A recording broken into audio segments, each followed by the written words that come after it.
여러분 안녕하십니까. 이루어진다 라이브 김대홍입니다. 연일 치솟는 고물가에 서민들의 시름이 깊어지고 있습니다. 치킨과 햄버거는 물론 일부 생필품까지도 들썩이고 있습니다.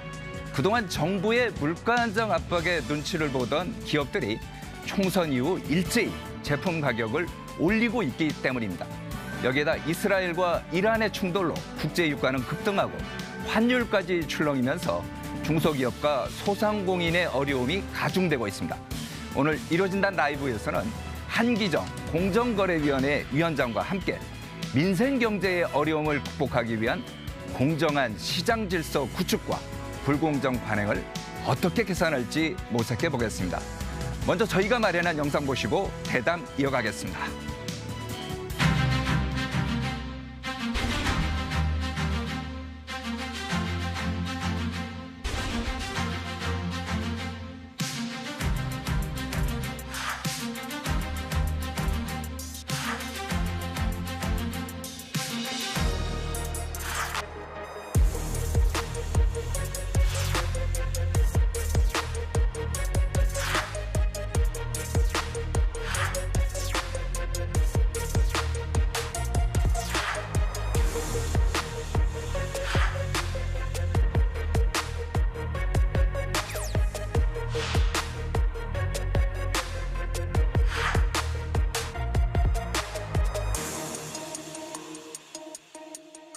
네, 보시는 것처럼 우리 경제를 둘러싼 대내외적 여건이 녹록지 않습니다. 이러다 보니 각종 비용이나 리스크가 중소기업에 과도하게 전가되거나 담합이나 독점적 지위를 이용한 불공정 거래 관행도 끊이지 않고 있습니다. 그래서 오늘은 시장 경제의 파수꾼이자 수호자이시죠. 공정거래위원회 한기정 위원장 모셨습니다. 안녕하세요. 네, 안녕하십니까. 한기정입니다. 네. 예. 좀 전에 제가 이제 설명을 드렸습니다만은 요즘 이제 물가가 너무 많이 오른 것 같아요. 그래서 그렇습니다. 첫 질문은 아무래도 소비자들이 체감할 수 있는 얘기로 시작을 해봐야 될 것 같은데 혹시 위원장께서는 치킨 좋아하십니까? 예, 치킨 좋아합니다. 요즘 치킨 한 마리에 얼마 하는지 혹시 아세요? 대략 한 2만 원 정도 내외 아닌가 싶습니다. 네, 그렇습니다. 한국인이 좋아하는 이 국민 간식 치킨이 그동안 얼마나 올랐는지 저희들이 한번 표로 만들어 봤는데요. 한번 보시겠습니다. 예. 이제 교촌, 허니콤보 이게 인기 메뉴긴 한데요. 이게 15% 이제 올랐고요. 최근에는 굽네 여기도 이제 10% 이상 가격을 올렸습니다. 어떻게 보십니까? 이제 가격 그 자체를 공정위원회에서 뭐 어떻게 하기는 그럴 것 같습니다만은 그래도 너무 올랐다는 얘기가 많거든요. 예, 저희 공정거래위원회가 가격 자체에 개입하기는 현실적으로 상당히 어렵습니다. 가격 관련해서는 시장 지배적 지휘자가 가격을 남용하는 경우에 규율하는 근거는 있지만 실제로 네. 적용하는 것은 매우 어렵습니다. 왜냐하면 뭐 정당한 이유도 있어야 되고 비용 변동에 비해서 가격이 뭐 현저하게 상승했다라는 요건 등을 입증해야 돼서 현실적으로는 어려운 상태고요. 네. 저희 공정 입장에서는 그 가격 상승이 담합으로 인한 것이라든가 이런 부분이라면 저희가 면밀히 살펴서 조사를 하게 됩니다. 지금 당장은 아니더라도 과도하게 가격이 오르거나 네. 이러면은 얼마든지 볼 수는 있다 이 예, 말씀이시죠? 그 원인이 이제 담합이라든가 그렇죠. 또는 뭐 가맹본부가 가맹 점주에게 필수 품목을 너무 비싼 가격으로 판매를 하게 되면서 뭐 가격이 오른다든가 이런 부분은 저희가 공정위가 살펴볼 수 있게 됩니다. 이게 보니까 소비자들도 이제 치킨값 때문에 이제 울상이긴 합니다만은 치킨집 사장님들도 불만이 많아요. 왜 네. 그런가 봤더니 배달 앱 때문이라고 하는데 안 그래도 이제 원가 상승 때문에 힘든데 배달 앱 이거 보십시오. 이게 국내 5대 치킨 브랜드 점주들이 모여서 이제 공동 입장문을 냈는데 2만 원짜리 치킨 한 마리 팔면은 배달 앱에 내는 수수료 배달비가 이제 한 6천 원 정도 이제 떼나 봐요. 그리고 원가도 계속 오르는 상황에서 이 상태로 가다가는 치킨 한 마리에 보시는 것처럼 4만 원까지 된다. 이런 입장을 냈는데 이게 배달앱 수수료 그것도 이제 너무 과하게 되면은 공정위원회가 좀 볼 수도 있는 거 아닌가요? 마찬가지로 가격 자체에 저희가 직접 개입하기는 쉽지 않은 상황이고요. 담합이라든가 다른 요인에 의해서 저희 공정거래법이 규율하는 어떤 요건과 관련해서 위반이 있다면 그런 범위 내에서는 저희가 살펴볼 수 있게 됩니다. 그렇죠. 프랜차이즈 소상공인들의 어려움이 이제 배달비뿐만이 아니라 가맹점 본사죠. 네. 본사의 과도한 유통 마진. 이게 이제 또 문제가 되는 것 같더라고요. 네. 실제로 얼마나 되는지 한번 저희가 보여주시겠습니다. 치킨 같은 경우 보면은 8.2%예요. 커피 본사 마진율 6.8%. 이 정도 마진율은 어떻습니까? 이거는 좀 과한 거 아닌가요? 마진율이 지금 현재 우리 경제가 상당히 어려운 상황에서 상당한 수준인 것으로 보여집니다. 네. 그리고 이제 또 하나 이제 문제가 되는 게 사모펀드 투자 가맹점. 원래 이 사모펀드 투자 가맹점이 최근 들어서 부쩍 는 것 같아요. 근데 이 사모펀드의 특성을 보면은 단기 실적을 높여서 기업의 가치를 최대한 이제 올린 다음에 기업을 매각해서 투자금을 회수 그리고 차익을 노리는 이런 영업 전략 쓰이지 않습니까? 그러다 보니까 일반 프랜차이즈보다 사모펀드가 더 불공정한 거 아니냐 이런 지적도 있고 비판도 있고 하는데 요거는 어떻게 들여다볼 생각 없으십니까? 예, 앵커님 말씀하신 대로 사모펀드 소유 가맹본부와 관련해서는 말씀하신 그런 내용의 지적이 많이 있고요. 저희도 그 내용을 잘 인지하고 있습니다. 그래서 저희가 작년부터 네. 사모펀드 소유 가맹본부 관련해서 갑질이라든가 폭리 관련해서 조사를 한 바가 있고요. 금년 3월에도 또 추가 조사를 지금 실시해서 면밀히 지금 살펴보고 있습니다. 그래서 만약에 법 위반이 있다면 금년 내에 관련해서 시정 등 관련 조치를 할 예정입니다. 그럼 좀 구체적으로 어떤 걸 좀 중점적으로 들여다봅니까? 관련해서는 이제 필수 품목이 네. 과다하게 지정됐거나 또는 너무 비싸게 지정됐는지 또는 이제 판매 촉진비를 가맹점주의 동의 없이 가맹점주에게 전가하는 행위가 있는지 이런 부분을 주로 살펴보고 있습니다. 네. 그럼 이게 전체적으로 보면은 이제 가맹사업법 시행령이라는 게 있지 않습니까? 네. 요것도 이제 개정을 할 거다 이런 얘기하는데 예. 핵심이 어떤 내용이죠? 그 부분은 저희가 이제 필수 품목 관련해서 가맹점주 보호를 위한 제도 개선을 이제 작년부터 추진해 왔는데요. 일단 가맹사업법 부분에서는 네.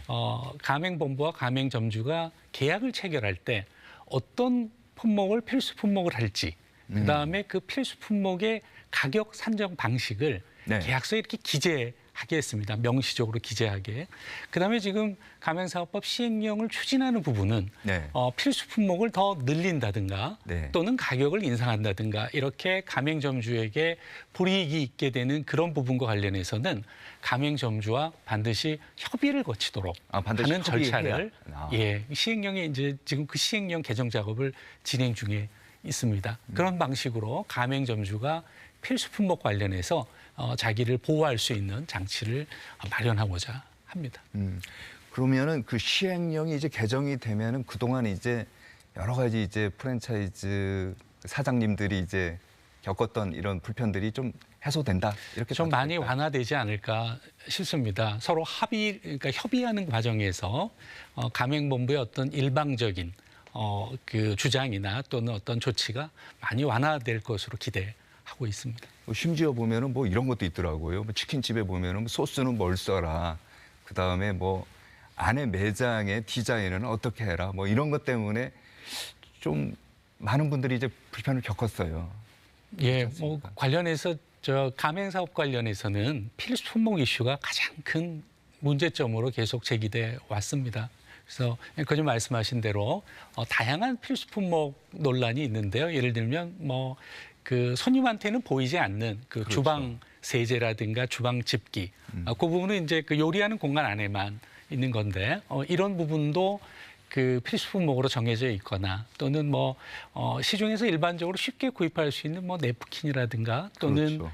뭐 일회용 숟가락 이런 부분도 이제 필수 품목으로 지정을 해서 시중보다 더 비싼 가격으로 판매가 강제되는 뭐 이런 일도 좀 있었고요. 그다음에 원재료인 고기를 시중 가격보다 뭐 2배 이상 책정을 해서 시중에서 사면은 훨씬 더 싼데. 맞습니다. 네. 그래서 그 부분이 이제 가맹점주가 네. 가맹업 관련하면서 겪게 되는 가장 큰 애로 사항입니다.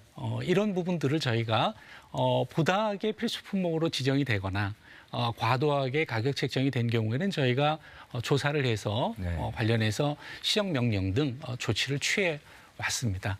그래서 그 아까 말씀드린 그 필수품목 관련해서 뭐 계약서에 항목을 기재하거나 가격 산정 방식을 기재하거나 이런 것은 이제 현재 법 집행보다 더 나아가서 정책적으로 가맹점주를 더 보호하기 위한 그런 장치라고 말씀드릴 수 있겠습니다. 그러니까 가맹점주를 좀 더 이제 보호하기 위한 쪽으로 이제 방향이 바뀐다.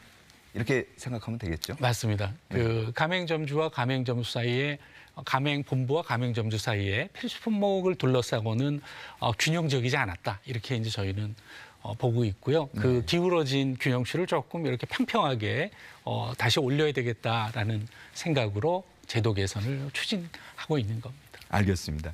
자, 그럼 이제 화제를 조금 바꿔서 요즘 이제 또 하나 이제 문제가 되고 있는 게 중국발 이커머스 플랫폼이에요. 최근에 보면 이제 알리, 테무 이런 중국발 이커머스 업체들이 국내에서 초저가, 공격적인 마케팅으로 엄청나게 신장을 지금 하고 있습니다. 이에 따라서 소비자 불만도 이제 많은 것 같아요. 어떤 내용인지 저희 공정위 출입 기자가 KBS 공정위 출입 기자가 정리를 해봤는데 함께 보시겠습니다. 20, 40대 남성은 석 달 전 알리익스프레스에서 의자를 주문했습니다. 일주일 뒤 배송을 받았는데 포장을 열자 같이 주문한 장난감만 들어 있었습니다. 비닐봉지는 큰데 안에는 무전기 2개만 달랑 들어있더라고요. 통관을 제대로 거쳤는지도 의심스러웠습니다. 무게가 3kg인 봉투가 17kg 넘는 의자로 신고돼 들어왔는데도 아무 제지는 없었습니다. 이거는 10kg 이상이 나는데 중국에서 어떻게든 발송만 되면은 필터링이 되지 않는 부분이거든요. 싼 가격을 무기로 국내에서 빠르게 성장하고 있는 알리익스프레스. 사용자는 717만 명, 쿠팡에 이어 쇼핑앱 2위를 기록했는데 소비자 불만 접수도 1년 새 5배 늘었습니다. 정부는 이에 중국계인 알리와 테무 등 해외 사업자에게 국내 대리인을 지정하도록 할 방침입니다. 경쟁 사업자를 배제하거나 국내 납품업체에 대한 갑질을 하는지도 집중 감시하기로 했습니다. 온라인 판매업체 폐업 건수가 지난해 이미 역대 최다를 기록하는 등 시장에 이상 신호가 감지되고 있기 때문입니다. 알리에서 구매한다. 인증이 필요가 없어요. 근데 가격은 더 싸요. 그러니까 이것도 되게 불공정하죠. 힘들어서 이제 그만하시는 분들. 저 내용을 보면요. 의자를 주문하는데 의자가 아예 안 와버렸다. 참 황당한 일 아닙니까? 그렇습니다. 소비자 피해가 굉장히 많은 것 같은데 이거 어떤 식으로 구체적으로 대응할 생각이십니까? 예, 뭐 말씀하신 바와 같이 해외 플랫폼 관련된 직구 관련해서 최근에 소비자 불만 사례가 매우 많습니다. 저희 공정위 산하의 이제 한국소비자원에 접수된 상담건이 최근에 한 3배 늘었고요. 그다음에 한국소비자연맹 그리고 소비자1372 상담센터에 접수된 건도 한 5배 이상 증가가 됐습니다. 말씀하신 것처럼 뭐 물품을 주문했는데 빈 박스만 온다든가. 어떤 데 보니까 벽돌로 왔다고 하더라고요. 네. 그다음에 유명 브랜드 로고가 부착된 상품을 구입을 했는데 가품이 왔다든가 또는 허용치 이상의 유해 물질이 포함된 제품이 왔다든가 여러 유형의 지금 소비자 불만 사례가 접수되고 있습니다. 그래서 저희 공정위는 범부처 차원에서 관련 대책을 마련을 했습니다. 먼저 한국의 관련 법을 엄정하게 법 집행하겠다라는 것이 첫 번째 계획이고요. 두 번째는 피해 피해를 예방하는 것이 굉장히 중요하다고 생각합니다. 그렇죠. 예방이 중요하죠. 예, 그래서 예방을 위한 각종 노력을 하고 또 피해가 실제로 발생하면 또 적극적으로 구제할 계획을 갖고 있습니다. 세 번째는 이제 범부처 차원에서 관련 TF를 만들어서 종합적으로 체계적으로 대체하는 그런 계획을 갖고 있습니다. 관련해서 저희 공정위 관련해서만 몇 가지 말씀을 드리면, 저희 해외 플랫폼이 저희 공정거래법이나 전자상거래법을 잘 준수하고 있는지를 집중적으로 모니터링할 계획이고요. 최근에 알리익스프레스나 테무 관련해서는 관련 위반 여부를 조사하고 있는 중입니다. 그리고 피해 예방과 관련해서도 정보 제공이 굉장히 중요한 것 같습니다. 저희 공정위 사이트인 소비자24를 통해서 해외 직구 관련된 사기 사이트라든가 또는 위해 정보 등을 제공할 예정입니다. 그리고 한라인도 구축하려고 합니다. 한국소비자원이 해외 플랫폼과 한라인을 구축해서 소비자 불만이 제기되면 즉시 한라인을 통해서 해외 플랫폼에게 연락해서 문제가 해결될 수 있도록 하는 그런 계획도 지금 진행 중에 있습니다. 그리고 마지막으로 자율협약도 체결을 하려고 합니다. 자율제품안전협약을 플랫폼과 체결을 해서 위해 물질이 유통이 되면 플랫폼이 스스로 그것을 차단할 수 있게 하는 그런 자율협약도 체결을 하려고 하고요. 이 부분은 또 알리익스프레스와 테무와 지금 협의를 진행 중에 협의를 있습니다. 하고 있군요. 예, 그렇습니다. 이제 얘기를 좀 제가 들어보면요. 이런 문제가 나오는 그 원인 중에 하나가 해외에서 이렇게 수입을 할 때요. $150 미만, 소액의 수입품에 대해서는 관세, 부가가치세가 이제 면제되는 거. 이러다 보니까 더 문제가 심각해지는 거 아니냐 이런 얘기도 많이 하더라고요. 이건 어떻게 보십니까? 그 부분은 이제 국내 플랫폼과의 어떤 가격 경쟁력의 문제인 것 같은데요. 그 부분은 공정위 소관사항은 아니어서 제가 그 관해서 직접 말씀드리기는 조금 어려울 것 같습니다. 그러니까 관세를 올리거나 이런 거는 관세청이라든지 이쪽에서 소관이기 때문에 얘기하기는 좀 그렇다. 네네. 알겠습니다. 그러면 좀 전에 그 리포트에도 저희가 이제 소개를 했습니다만은 국내 업체하고는 달리 KC 인증 의무가 이제 또 면제가 돼요. 그러다 보니까 당연히 안전검사 비용도 들지가 않을 거고 위해성 논란도 이제 더 커지는 거 아닙니까? 요거는 좀 어떻게 할 수 있는 거 아닌가요? 예, 그 관련해서도 아까 말씀드린 것처럼 이제 범정부 차원에서 이제 TF가 구축이 돼 있습니다. 그래서 이제 관련 부처들이 모두 들어와서 그런 문제를 종합적으로 지금 논의를 하고 있는 상황이고요. 아까 말씀하신 관세 부분도 아마 그 TF에서 같이 논의가 될 거고 말씀하신 인증 문제도 그 TF에서 지금 논의를 할 예정인 것으로 알고 있습니다. 공정위는 아까 말씀드린 것처럼 공정거래법, 그다음에 전자상거래법 등 관련해서 법 집행을 하고 그다음에 피해 예방을 위한 조치들을 취하고 이런 내용을 저희는 하고 있다고 그렇다면요. 말씀드리겠습니다. 지금 공정위가 지금 말씀하신 것처럼 공정거래법이나 전자상거래법 같은 경우는 국내 기업들 같은 경우는 이제 적용을 하지 않습니까? 그렇습니다. 그러면 알리나 채무처럼 이제 외국 기업도 공정위가 이 전자상거래라든지 공정거래법을 적용할 수가 있습니까? 적용할 수 있습니다. 가능합니까? 예, 그렇습니다. 저희가 해외 기업과 관련해서는 국내 기업과 아무런 차별 없이 법과 원칙에 따라 법 집행을 지금까지 해왔습니다. 국내 기업이라고 해서 제 식구 감사듯이 덜 집행하는 경우도 없고요. 해외 기업이라고 해서 저희가 집행을 안 하거나 못하지 않습니다. 그런 해외 기업도 국내 시장에 영향을 미치는 경우에는 저희가 국내법을 집행할 수 있다는 명문의 규정이 저희 법에 있고 또 그거는 글로벌 스탠다드입니다. 그래서 실제로 저희가 해외 플랫폼에 대해서 법 집행한 사례가 상당히 축적이 되어 있습니다. 2002년에 제가 기억하기로는 2002년에 해외 기업에 대해서 최초로 저희가 그 공정거래법을 집행한 바가 있고요. 그 이후를 기준으로 보면 저희가 국내 국외 기업 모두 합쳐서 부과한 과징금이 약 10조 원 정도 됩니다. 10조 원이요? 네. 그 중에서 해외 기업에 대해서 부과한 과징금이 한 2조 원 정도 됩니다. 그러니까 20% 정도를 해외 기업에 대해서 저희가 부과를 해왔습니다. 그래서 해외 기업에 대해서 저희가 공정거래법 등을 법 집행하는데 큰 문제가 없다라고 보고 있고요. 이번에 알리익스프레스나 테무 관련해서도 조사하고 있는데 공정거래법이나 전자상거래법 등을 법 집행하는데 뭐 큰 문제는 없다고 생각합니다. 다만 해외 기업의 경우는 아무래도 법 집행의 난이도라든가 자료 그 제출 관련해서 국내 기업과는 약간 조금 더 어려운 점이 있는 것은 접근이 어려울 수도 있죠. 사실입니다. 네. 예, 뭐 해외 기업에 대해서는 국내 법인이 있는 경우에는 저희가 뭐 현장 조사라든가 자료 제출을 요구하는데 아무 문제가 없고요. 다만 이제 국내 법인이 없는 경우에도 이제 국내 대리인을 보통 두게 됩니다. 그래서 국내 대리인을 통해서 저희가 자료를 확보하는 데는 큰 어려움이 없습니다. 다만 현장 조사를 직접 못하는 부분은 있는 것이 사실입니다. 그런 네. 경우에. 그런 경우에도 저희가 보통은 국내에서 영업을 하는 해외 기업들은 저희 조사에 일반적으로 응하는 것이 일반적이고요. 국내에서 계속 영업을 하기 위해서는 보통 그 경우에 협조적인 관계를 갖습니다. 그리고 또 피해 기업을 통해서 저희가 자료를 얻는 경우도 많이 있고요. 그다음에 해외 기업에 대해서 해외에서 이미 조사를 진행 중이거나 조사를 한 경우가 흔히 있습니다. 그 경우에는 해외 경쟁 당국과 저희가 협조 관계를 통해서 자료를 얻기도 합니다. 이런 방식으로 저희가 해외 기업에 대해서 법 집행을 하는데 큰 어려움 없었다라고 말씀드리겠습니다. 알겠습니다. 그러면 이제 국내 또 플랫폼 기업 좀 얘기를 해봐야 될 것 같은데 지난해 말이었나요? 티빙, 유튜브 등이 이제 구독료를 올리지 않았습니까? 근데 최근에는 보면은 쿠팡이 멤버십 이용료를 거의 뭐 한 60%까지 올렸더라고요.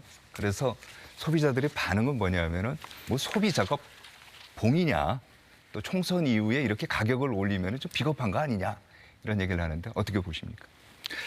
가격 인상 관련해서는 아까 말씀드린 것처럼 공정위가 이제 직접 개입하는 데는 한계가 있습니다.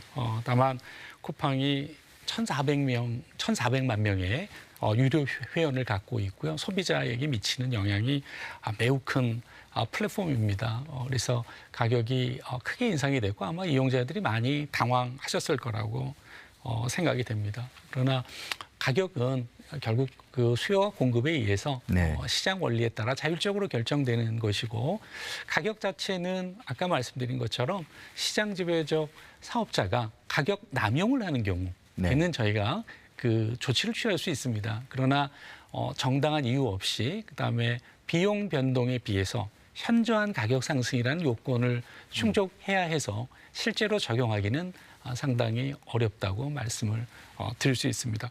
저희 공정위 입장에서는 이런 플랫폼 등의 가격 인상에 대해서는 결국 그 경쟁을 촉진하는 것이 가격 인상과 관련된 저희가 취할 수 있는 조치라고 생각합니다. 경쟁이 그 존재하면 어떤 기업이 일방적으로 가격을 크게 상승하는 것이 상당히 제약이 있을 것이라고 생각이 되고요. 그래서 저 공정위는 경쟁을 촉진하기 위한 뭐 여러 가지 제도를 지금까지 시행해 왔습니다. 현행 공정거래법은 물론 그 경쟁을 촉진하기 위한 근본적인 제도이고요.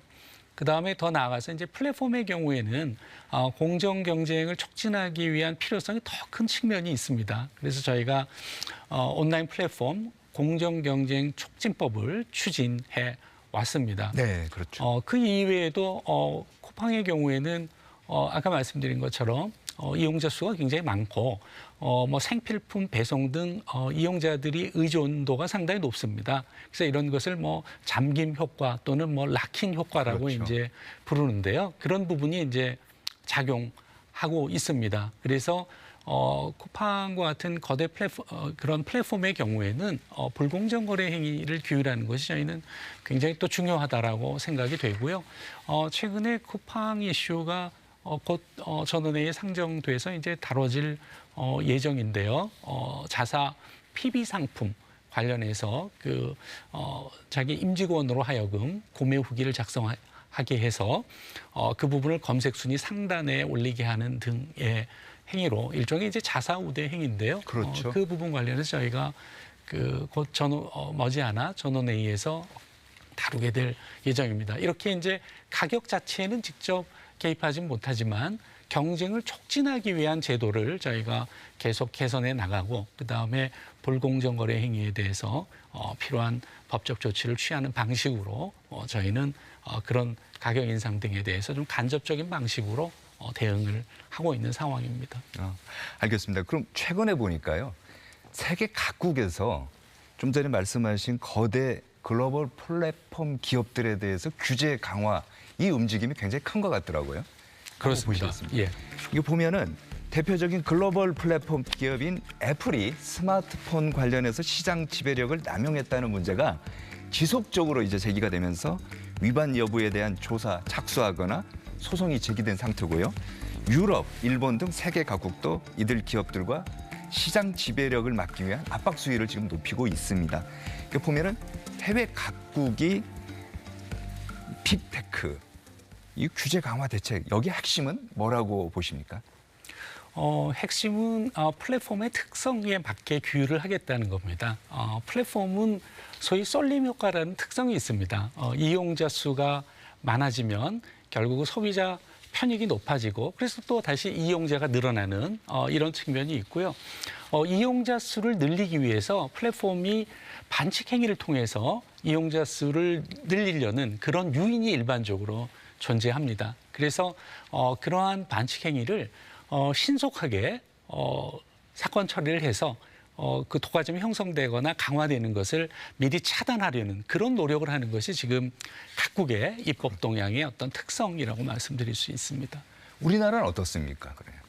우리나라 현행 공정거래법으로 저희가 플랫폼의 반칙 행위에 대해서 규율을 하지만 규율하는데 사건을 조사하고 처리하는데 상당한 시간이 흘러서 이미 독과점이 형성되거나 또는 강화되어서 독과점이 그 경쟁 상태가 다시 회복되는 것이 쉽지 않은 그런 현상이 우리나라에도 마찬가지로 있습니다. 그래서 저희가 공정거래법을 엄정하게 집행하기도 하지만 그러한 그 조사와 제재사의 시간을 단축시키기 위해서 플랫폼 공정경쟁 촉진법을 추진했던 겁니다. 그리고 현행 공정거래법으로도 구글이나 애플 등 관련된 위반 또는 반칙 행위에 대해서 이미 구글 앱마켓 사건 관련해서도 저희가 이미 조치를 한 바가 있고요.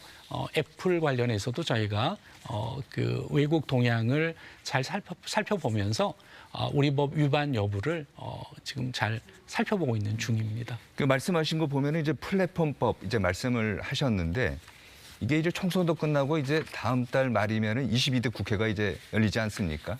그렇습니다. 야당이나 여당이나 이게 플랫폼법을 개정해야 한다는 거에 대해서는 공감하는 것 같아요. 근데 이제 좀 안으로 들어가면 좀 다른 것 같은데 야당이 주장하는 거 그리고 정부가 생각하는 플랫폼법 개정 어떤 차이가 있습니까? 예, 플랫폼법 관련된 이슈는 이제 크게 두 가지 측면이 있는데요. 플랫폼과 입점 업체 사이의 갑을 관계의 문제가 하나 있고요. 네. 그다음에 플랫폼과 플랫폼 사이에 경쟁 문제가 있습니다. 여기 플랫폼의 이제 독과점 문제인데요. 그래서 플랫폼의 이제 갑을 관계 문제, 그다음에 플랫폼의 독과점 문제 이렇게 두 가지 측면으로 나눠 볼 수 있습니다. 저희 그 윤석열 정부는 출범 이후 플랫폼과 관련된 두 가지 이슈 중에 입점 업체와의 갑을 관계 문제는 소위 자율 규제 방식을 취해 왔습니다. 그리고 독과점 문제에 관련해서는 그 플랫폼 공정경쟁 촉진법을 추진해 왔습니다. 한편 야당인 민주당의 경우는 아까 말씀드린 플랫폼과 갑을 관계 문제도 법으로 규율하는 것이 바람직하다라는 입장을 갖고 있고요. 그다음에 플랫폼과 독과점 문제도 법으로 규율하겠다라는 생각을 갖고 있어서 21대 국회에서 말씀드린 플랫폼과 갑을 관계 규율에 관한 법안이 다수 발의가 되어 있고요. 그다음에 그 플랫폼과 독과점에 관한 법안도 다수 발의가 되어 있는 그런 상황입니다. 알겠습니다. 자, 지금까지 이제 민생과 직결된 중소기업, 소상공인 보호장치들이 제대로 작동되고 있는지 또 최근 우리 삶의 일부가 된 플랫폼 시장의 공정거래 질서 확립과 관련된 내용 등을 집중적으로 점검해 봤고요. 이어지는 순서에서는 공정위의 대표적인 권한이죠. 담합, 그리고 대기업 감시 관련 내용들을 꼼꼼히 살펴보겠습니다. 먼저 저희가 준비한 영상 보시고 대담 이어가겠습니다.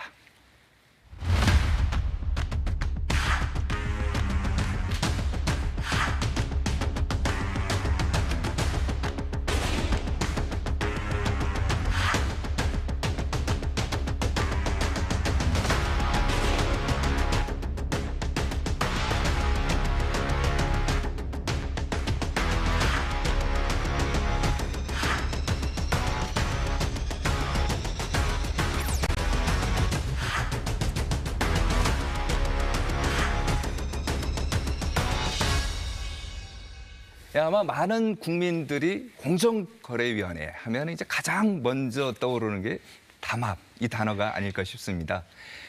담합 감시 강화는 특히 이제 국민의 경제적 부담과 직결되는 점에서 그 중요성은 아무리 강조해도 지나치지 않을 텐데요.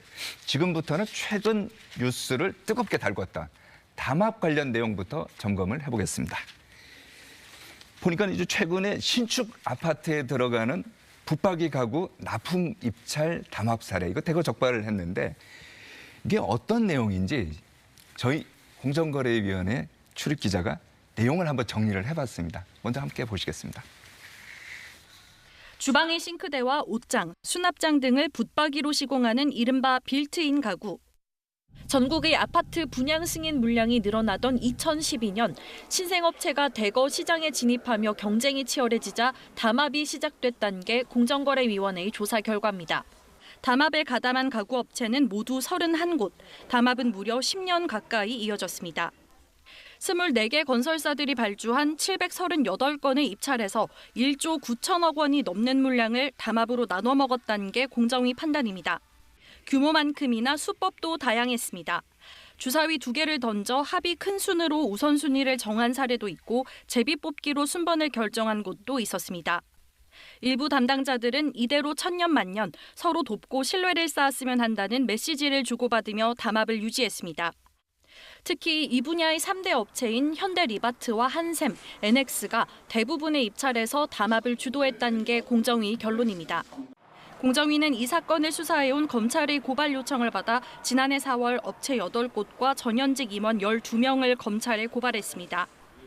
이후 이어진 공정위 조사에서 담합 가담업체 23곳이 추가로 적발됐고 공정위는 한샘 211억 원, 현대리바트 191억 원 등 가구업체 31곳에 모두 931억 원의 과징금을 물렸습니다. 자, 저 내용을 보면요. 가구업체들이 무려 10년 동안 2조 원에 가까운 돈을 이제 나눠 가진 거예요. 10년 동안 몰랐던 건데 어떻게 적발하셨습니까? 관련해서 조사가 이루어졌습니다. 제보가 있었나 보죠. 그 상황은 정확하게 지금 말씀드리기는 어려울 것 네. 같습니다. 그래서 저희가 이제 조사를 하게 됐고요. 네. 그래서 그 담합이라고 하는 것이 매우 은밀하게 진행되고 해서 실제로 적발하기가 쉽지 않습니다. 그렇죠. 이건 다행히 저희가 적발을 해서 시정명령과 함께 과징금을 부과했고요. 어찌 보면은 굉장히 고질적인 담합 관행인 것 같습니다. 특판 가구 시장에서 향후에는 이런 부분이 좀 불식이 되고 분양가 인하로 이어지기를 기대해 보겠습니다. 그런데요. 아마 이 프로그램 보시는 시청자분들도 저하고 똑같은 생각일 텐데 가구 업체에 과징금을 이제 부과를 하지 않았습니까? 그런데 과징금이 너무 적다는 얘기가 많아요. 한번 보시겠습니다.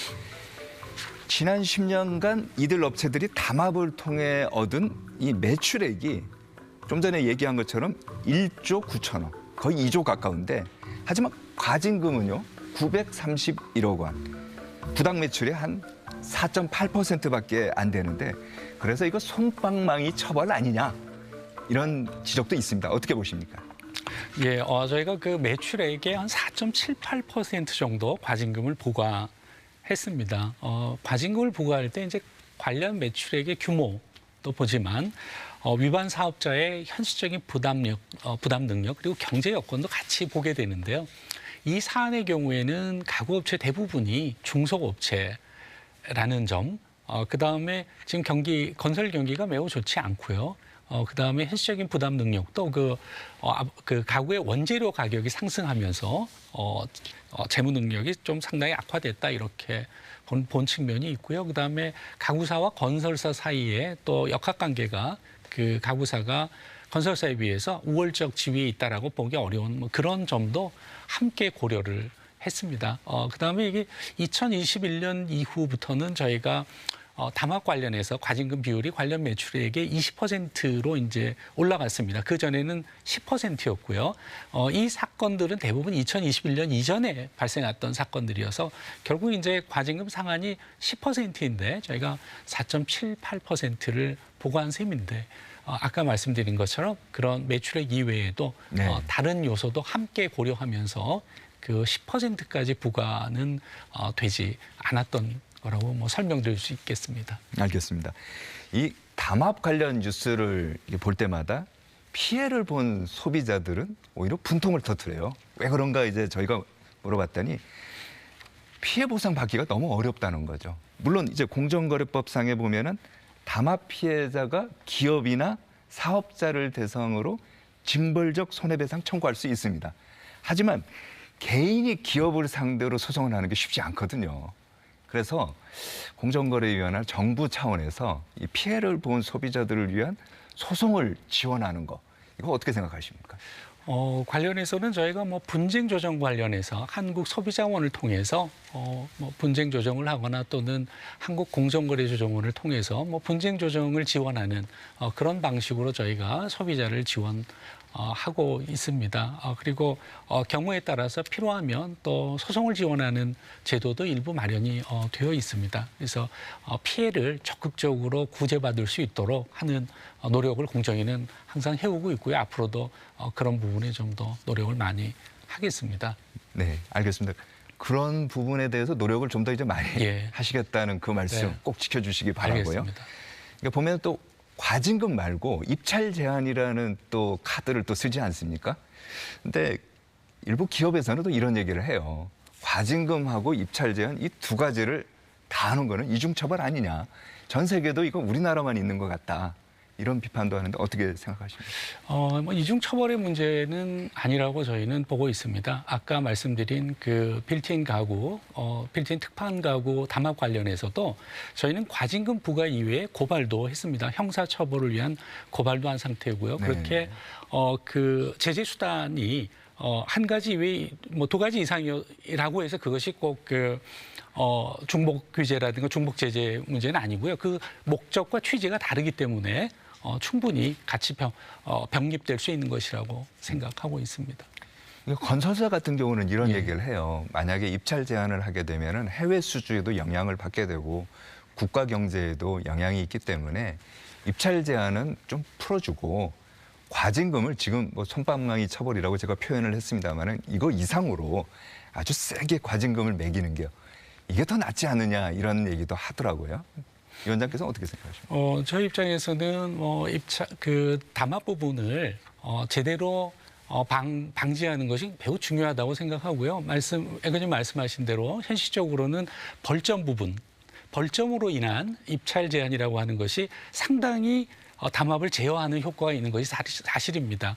담합뿐만 아니라 여러 가지 불공정 거래 행위를 제어하는 효과가 상당하기 때문에 저희 입장에서는 그 제도를 현재로서는 계속 유지할 필요가 입찰 제한 있다라고. 계속 유지할 생각이다. 그렇습니다. 그런 입장을 갖고 있고요. 다만 그 입찰 제한이 결국은 이제 벌점과 관련된 부분인데요. 벌점이 누적이 되면 이제 입찰 제한이 되는데 관련해서 뭐 상생을 위한 노력을 많이 한다든가 또는 그 하도급 업체와의 거래에서 건전한 그 하도급 거래 관계를 갖게 되는 경우에는 또 벌점을 깎아주는 제도도 같이 마련이 되어 있습니다. 그래서 그 제도를 잘 활용하면 또 말씀하신 해외 입찰 등 관련된 불이익을 뭐 최소화할 수 있다 이렇게 생각이 됩니다. 알겠습니다. 고금리 요즘 같은 고금리 시대에 은행에서 대출 받기 참 힘들거든요. 근데 이제 최근에 보니까 시중 4개 시중은행이 또 담합을 했다고 해서 공정위에 적발이 된 것 같은데 이 내용은 어떤 겁니까? 예, 그 LTV라는 것은 뭐 아마 시청자 여러분들도 내용을 많이들 알고 계실 것 같습니다. 그 부동산 담보 대출을 할 때 부동산의 몇 %까지 담보 대출을 해줄 수 있느냐 뭐 이런 이슈입니다. 네. 그래서 뭐 가령 LTV가 60%이면 1억의 부동산이면 뭐 6천만 원까지 대출을 해줄 수 있는 담보 대출을 해줄 수 있는 이런 제도인데요. 관련해서 그 LTV라고 하는 것은 그 부동산이 있는 지역, 그다음에 부동산이 뭐 상가인지 아파트인지 등 종류에 따라서 다양하게 결정이 됩니다. 그래서 수천 가지의 LTV가 그 부동산의 지역 또는 종류에 따라서 존재하게 되는데요. 그 부분 관련해서 4개 시중은행들이 비공개 정보인 이 LTV를 각자에 관한 이런 상세 정보를 공유해서 공유해 갖고요. 네, 네. 각자 LTV를 결정할 때 참고를 하게 됩니다. 그래서 저희 입장에서는 이것은 이용자는 결국 LTV가 높은 은행을 선호하게 되는데 결국 그렇게 정보를 공유해서 LTV를 정하게 되면 LTV 수준이 비슷하게 되는 것이고 경쟁이 없게 되는 것이죠. 그렇죠. 그래서 이제 경쟁을 제한하는 담합의 이슈가 등장하게 됩니다. 그래서 저희 공정위가 그 부분을 조사를 해서 안건을 상정했고 지금 4대 은행 측에서 관련된 의견서를 지금 공정위에 제출한 상태입니다. 그러면 이제 4대 은행이 보수적으로 LTV를 하면은 소비자 입장에서는 대출을 좀 적게 받을 수밖에 없겠네요. 그런- 소비자 피해가 우려되는 거네요. 그렇습니다. 그러니까 대출을 많이 받고 싶어하는 소비자 입장에서는 은행 간 경쟁이 없으니까 네. 자연스럽게 LTV 비율이 낮아지는 이슈가 등장할 수 있게 됩니다. 근데 관련해서 은행에서는 또 이렇게 얘기하더라고요. 그거는 담합이 아니다. 우리도 리스크를 줄이기 위해서 한 거다. 이런 얘기를 하는데 뭐 조사에 착수하게 되면 공정위 어떤 점을 이제 중점적으로 보시겠습니까? 아까 말씀드린 것처럼 이제 경쟁을 제한하는 부분을, 그러니까 LTV 비율에 관한 경쟁을 제한하는 부분을 저희는 주로 살펴보고 있는 것이고요. 지금 은행이 이제 저희 공정위 측에 그 의견서를 제출한 바가 있고요. 네. 그 부분은 결국 이제 심사관 의견은 그 부분이 담합 이슈가 있다라고 지적을 한 것이고 지금 피시민 측인 은행 측에서는 그것은 담합이 아니다. 다른 이유가 있다라고 얘기를 하고 있습니다. 결국 그 공정위에서는 이제 전원회의를 통해서 네. 이 부분을 양측의 의견을 균형 있게 들어서 공정하게 결정을 내리게 됩니다. 그럼 결정은 언제쯤 나올 것 같습니까? 지금 뭐 의견서가 온 상태고요. 이런 경우에 통상 금년 내에는 결정이 되는 것이 이제 일반적이라고 말씀드릴 수 있는데요. 또 뭐 필요하면 의견서가 더 수에 왔다 갔다 할 수 있고 그런 과정에서 조금 더 뭐 지연될 수도 있겠다는 말씀 드릴 수 결정이 있습니다. 좀 빨리 돼서 소비자 피해가 줄었으면 좋겠다는 생각이고요. 농산물 얘기도 좀 해보겠습니다. 최근 뭐 몇 주 전이었죠. 저희 이제 송미령 농림식품 장관도 이제 나와갖고 이제 얘기를 했는데 농산물 가격이 이제 너무 올라갔고 이제 소비자들이 굉장히 이제 불안하다 하는데 이 원인 가운데 하나가 농산물 유통 구조 이 얘기를 많이 합니다. 그래서 경매 업체들의 독과점 이게 이제 문제가 된다. 그래서 제가 알기로는 공정위도 이 내용을 좀 들여다보고 있는 것 같은데 어떤 내용입니까? 예, 뭐 저희 그 농산물 유통 구조를 보면 생산자, 산지 유통인 그리고 도매 시장 그리고 소매 판매 이런 구조로 되어 있는데요. 저희가 살펴보는 부분은 그 도매 시장 부분입니다. 도매 시장에서 도매 시장 법인이 경매 등을 이제 주도하게 됩니다. 그렇죠. 그런데 이제 문제는 이 도매 시장 법인은 관련 법에 따라서 각 지자체가 지정하게 되는데요. 지정 기간이 5년에서 10년 정도로 되어 있습니다. 문제는 이 지정 기간이 지나면 다시 이제 재지정을 하게 되는데 네. 관련 절차나 기준이 법에 규정이 되어 있지 않습니다. 그래서 몇몇 도매시장 법인이 계속 지정이 되면서 독과점적 그 구조가 형성되어 있는 것이 문제로 지금 지적이 되고 있습니다. 그래서 저희는 그 농식품부와 협의해서 관련된 재지정 절차와 기준을 법에 명확하게 기준을 해서 합리적으로 그 재지정될 수 있게 하는 제도를 지금 마련할 계획이고요. 그를 통해서 이제 농산물 유통 구조를 개선하고 장기적으로는 뭐 농산물 가격 인하로 이루어질 수 있기를 기대해 보고 있습니다.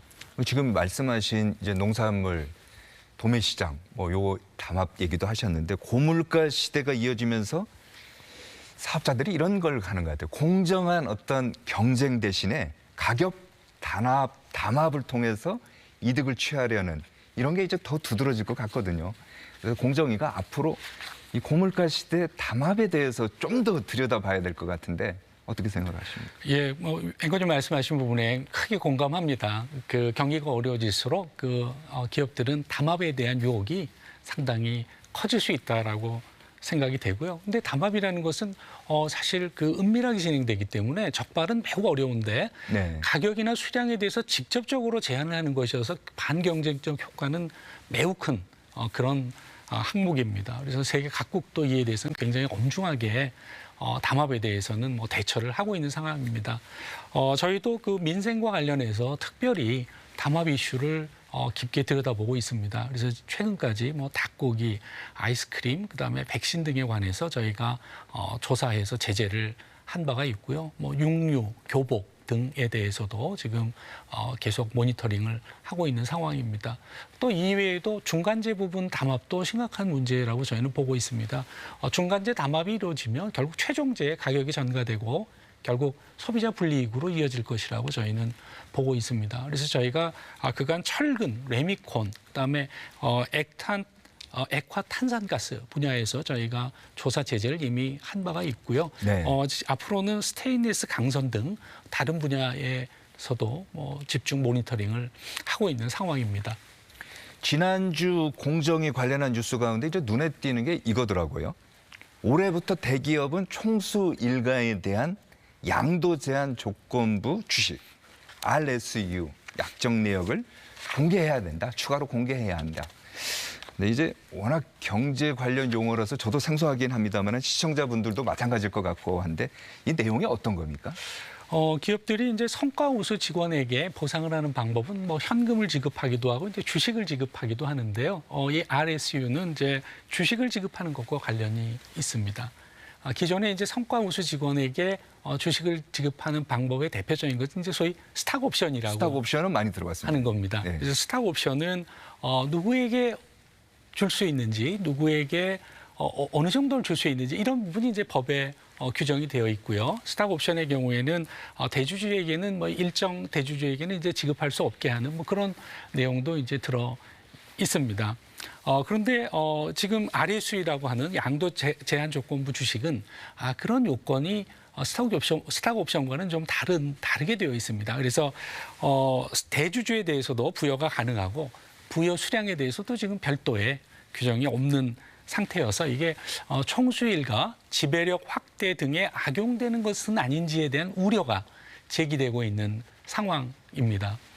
그래서 국회에서는 지금 RSU 부여 대상을 제한하는 상법, 그 자본시장법 등이 발의되어 있는 상태입니다. 그리고 금융감독원은 상장회사의 사업보고서에 RSU 관련 정보를 담도록 그렇게 했습니다. 그래서 저희 공정거래위원회는 1년에 한 번씩 대규모 기업 집단이 기업 집단 현황 공시를 하게 되어 있습니다. 거기에 RSU에 관한 정보를 같이 포함해서 공시하게 하는 그런 제도 개선을 최근에 한 바가 있습니다. 그런데요. 지금 방금 말씀하신 것처럼 금감원에서도 공시하고 있잖아요. 네. 그런데 이제 또 공정위에서 또 공시하는 거 이거 기업 부담되는 거 아닌가요? 관련해서 그런 지적이 있는 부분을 잘 알고 있습니다. 다만 저희가 생각하는 것은 그 금감원의 공시와 저희 공시는 취지라든가 대상 면에서 좀 차이가 있습니다. 저희가 RSU에 관련해서 공시를 요구하는 것은 경제력 집중 감시를 위한 취지입니다. 반대로 금감원의 경우는 투자자 보호를 위한 취지입니다. 그래서 취지가 다릅니다. 또 하나 중요한 차이는 저희는 그 대규모 기업 집단 소속 전체 회사에 대해서 그래서 비상장 회사에 대해서도 포함해서 공시를 하도록 되어 있습니다. 그러나 금감원 공시의 경우에는 원칙적으로 상장법인으로 그 제한이 돼 있다는 점에서 뭐 차이가 있다라고 말씀드릴 수 있고요. 공시 부담 관련해서는 저희가 공시 부담을 합리적으로 줄이기 위한 노력은 지금 지속적으로 해오고 있습니다. 네. 최근에 대규모 내부 거래 관련된 그 공시 부담을 줄이는 작업을 이미 제도 개선을 추진한 바가 있고요. 그다음에 8개 분기 공시를 연 공시로 전환하는 그런 부담 완화도 추진한 부담을 바가 줄이기 위해서. 있습니다. 네. 그다음에 경미한 공시 위반에 대해서는 과태료를 면제하는 그런 제도 개선도 지금 마련하고 있습니다. 보면은 공정위가 그동안 이제 재벌, 대기업을 견제하기 위해서 많은 노력을 한 거는 아마 이 프로그램 보는 시청자분들도 잘 아실 것 같아요.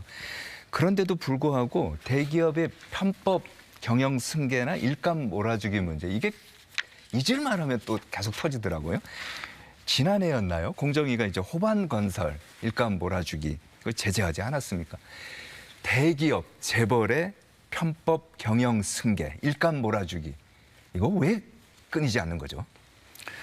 저희가 여러 가지 출자 구조 개선이라든가 공정거래법을 통해서 대기업의 지배 구조 개선을 위한 여러 가지 노력을 많이 해왔습니다. 그 결과 여러 가지 성과가 있는 것이 사실이고요.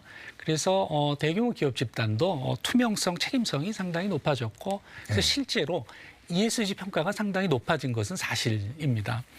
다만 총수 2, 3세의 경영권 승계 문제라든가 일감 몰아주기 등 사익 편취 문제는 여전히 존재하고 있는 것도 사실입니다. 아까 앵커님 말씀하신 그런 사안을 포함해서 작년의 경우에도 19건이 관련된 사건을 저희가 처리한 바가 있습니다. 2022년에도 18건, 2021년에도 31건 등 관련 이슈가 지속되고 있는 상황입니다.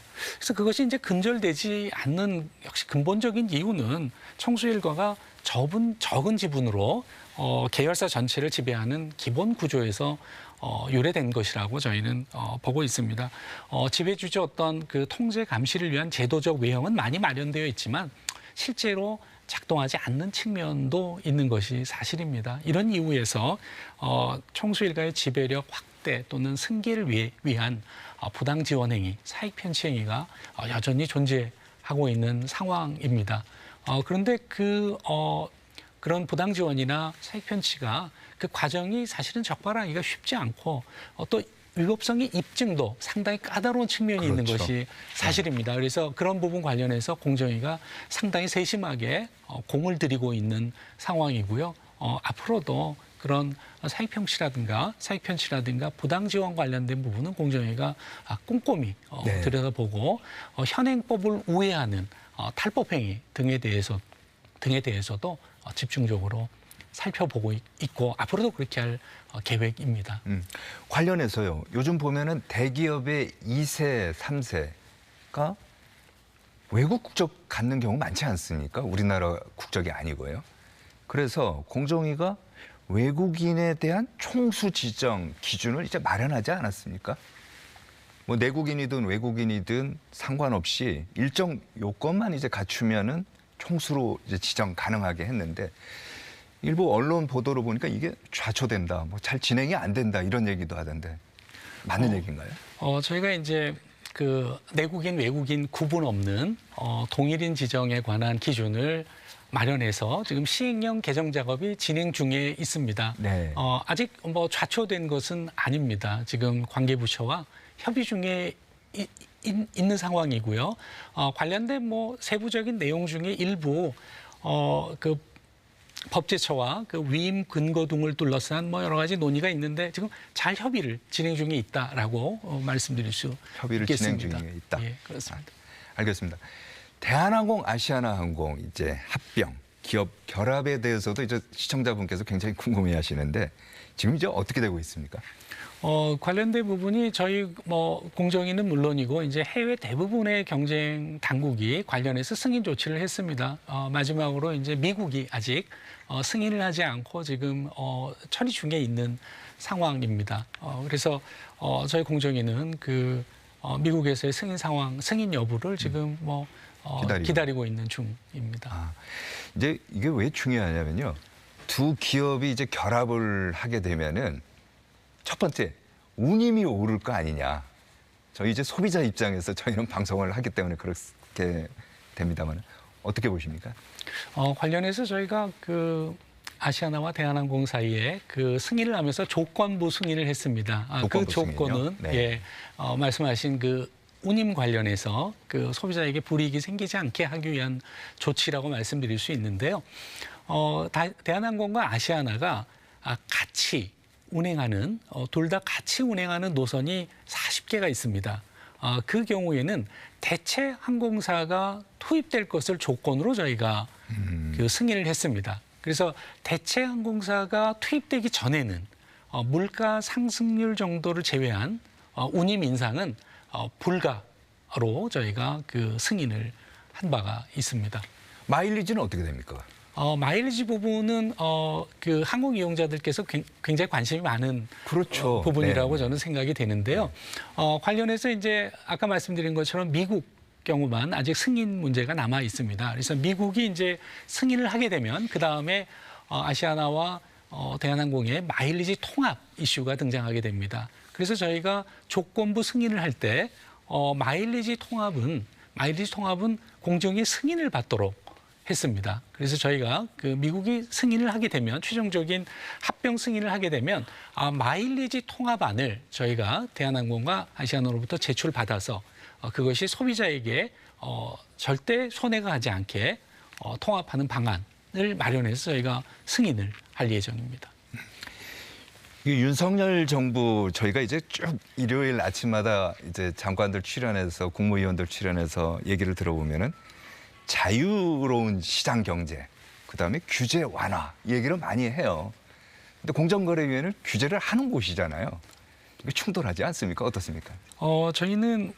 저희가 하는 규제는 공정한 경쟁을 위한 규제라고 말씀드릴 수 있습니다. 그러니까 그것은 궁극적인 목적은 자유로운 시장 경제를 확립히 하기 위한 목적에서 이루어지는 규제여서 그 목적에 지향하는 바가 결국은 자유 경쟁을 위한 것이어서 규제 완화와 결국은 맥을 같이 하는 규제라고 말씀드릴 수 있습니다. 약간 모순적으로 보일 수 있지만 규제를 하는데 이게 왜 규제 완화냐라는 취지의 말씀을 생각을 하실 수 있지만 그것이 지향하는 바는 결국 자유로운 경쟁을 위한 것이라는 측면에서 저희는 저희가 하는 규제는 보통 말하는 규제와는 조금 다르다라고 말씀드릴 수 있고요. 그다음에 저희가 경쟁을 강화하는 그런 규제를 완화하기 위한 노력을 많이 하고 있습니다. 그런 부분은 대개 다른 부처가 갖고 있는 규제 내용인데요. 다른 부처에게 요청하고 협조해서 그런 규제를 완화하는 요청을 많이 하고 있습니다. 1년에 한 30건 정도 그런 규제를 정해서 관계부처와 협의해서 지금 알겠습니다. 규제를 완화해 왔습니다. 예, 마지막으로 짧게 임기 내 이것만은 꼭 하고 싶은 거 있다면은 한 30초 정도만 얘기해 주시죠. 임기 내에 제가 하고 싶은 거는 역시 금년도 업무 계획으로 말씀드린 화두는 결국 민생과 혁신입니다. 민생과 그래서 혁신이요? 예, 대통령께서 각종 민생 토론회에서 여러 번 강조를 하셨습니다. 민생의 중요성을 강조하셨고 지금 경제가 상당히 어려운 상황이고 녹록지 않습니다. 이런 상황에서 민생이 받는 부담은 상당히 크다라고 생각이 되고요. 네. 민생의 부담을 안 하기 위한 여러 가지 노력을 하는데 대표적으로 이제 민생의 부담을 주는 담합을 적발해서 조치한다든가 이런 부분에 알겠습니다. 적극적인 계획을 갖고 있습니다. 네, 오늘 말씀 잘 들었습니다. 이른 아침 출연해 주셔서 고맙습니다. 예, 감사합니다. 자, 이루어진다는 라이브 오늘은 여기까지입니다. 시청해 주신 여러분 감사합니다. 저희는 다음 주에 뵙겠습니다.